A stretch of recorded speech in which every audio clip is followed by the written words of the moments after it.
আজ দুপুরের খাবারটা খুব স্পেশাল। তার কারণ আজকে আমার পছন্দের রান্না হয়েছে এঁচোড় চিংড়ি। আর এই এঁচোড় চিংড়িটা স্পেশাল হওয়ার আরেকটা কারণ হলো, এই এঁচোড়টা আমাদের গাছের, মানে আমার মায়ের বাড়িতে গাছ আছে, সেই গাছের এঁচোড়। সেই এঁচোড় দিয়েই আমি আজকে করছি এঁচোড় চিংড়ি। আর পাশে একটু ভেন্ডি ভাজছি, একসাথে দুটোতে হয়ে যাবে। আমি এই ভেন্ডি ভাজা বা অন্য কোনো ভাজা সবসময় এই আয়রন কাস্ট কড়াইয়ে করি। কারণ এখানে খুব অল্প তেলে ভাজা হয়ে যায়। আমি যেহেতু একটু তেলটা কম পছন্দ করি রান্নায়, সেই জন্য এই আয়রন কাস্ট কড়াইগুলোতে আপনারা খুব অল্প তেলে রান্না করতে পারেন।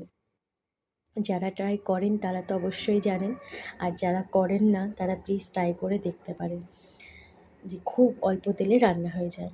এখানে আমি একটু ডিমের ঝোলও করেছি, একদম কাঁচা লঙ্কা চিড়ে পাতলা করে। সেটা আমি আর দেখাইনি ভিডিওতে। আর একটু স্যালাড নিলাম, ব্যাস। ভালো